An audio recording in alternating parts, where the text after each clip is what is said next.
السلام علیکم ورحمۃ اللہ وبرکاتہ۔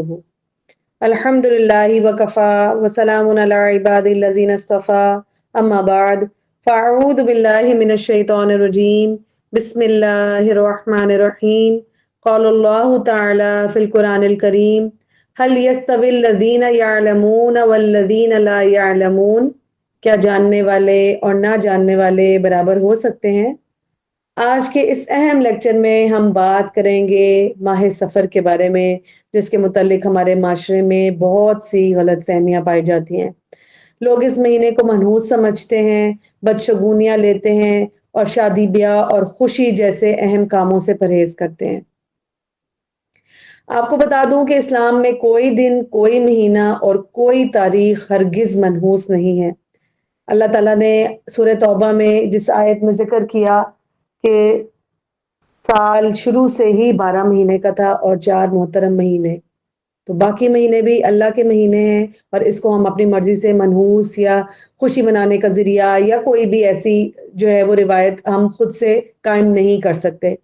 سفر کے مہینے سے متعلق لوگوں میں عام بات یہ ہے کہ مہینہ منحوس ہے، اس میں بلائیں اور مصیبتیں نازل ہوتی ہیں، اس لیے اس میں شادی بیاہ نہیں کر سکتے، سفر نہیں کر سکتے، اور اس مہینے کی نحوست و پریشانی سے بچنے کے لیے مختلف طریقے اختیار کیے جاتے ہیں۔ اور وہ طریقے کیا ہیں کہ کوئی چنے ابالتا ہے، خود بھی کھاتا ہے اور لوگوں کو بھی کھلاتا ہے، کوئی مخصوص قسم کی نمازیں پڑھ رہا ہوتا ہے، کوئی مخصوص اذکار کر رہا ہوتا ہے، اور ایک مشہور بات کہ جی 30 مرتبہ سورۃ الاخلاص پڑھی جائے۔ تو اس کی کوئی روایت نہ رسول اللہ صلی اللہ علیہ وآلہ وسلم سے ملتی ہے، نہ صحابہ سے، نہ تابعین سے، نہ تبع تابعین، کسی سے بھی نہیں ملتی۔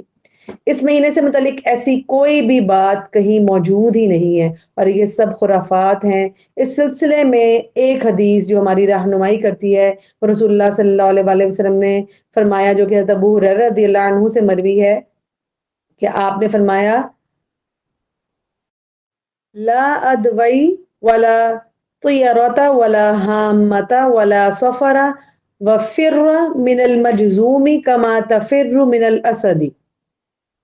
یہ صحیح البخاری کی روایت ہے، اور آپ نے کیا فرمایا کہ ترجمہ ہے اس کا کہ مرض کا معتدی ہونا نہیں، یعنی اللہ کے حکم کے بغیر کوئی مرض کسی دوسرے کو نہیں لگتا، اور نہ بدفعلی ہے، نہ حامہ ہے، اور نہ سفر۔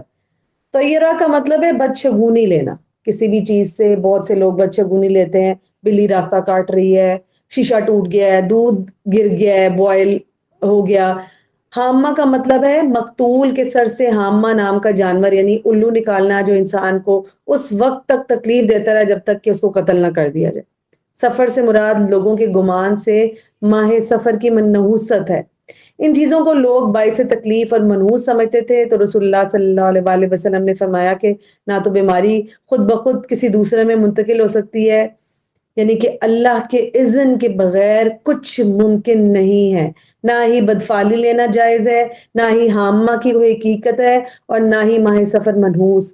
لہٰذا ہمیں ماہ سفر سے متعلق اپنا عقیدہ درست کرنا ہے، اور یہ جان لینا ہے کہ مصیبت کبھی بھی آ سکتی ہے، اور اس کا کوئی خاص وقت مقرر نہیں ہوتا، اور مصیبت ہمارے اللہ تعالیٰ نے فرما دیا کہ تمہارے اپنے ہاتھوں کی کمائی ہے۔ ہاں، آزمائش آئے گی جب بھی، تو وہ ہمیں یا تو خالص اللہ کے لیے کر دے گی، یا ہمیں ہمارا رستہ بدل دے گی، اور یہ ہماری بدعمالیوں کے سبب بھی ہوتا ہے، تاکہ اس کے نتیجے میں ہم نے کرنا کیا ہے؟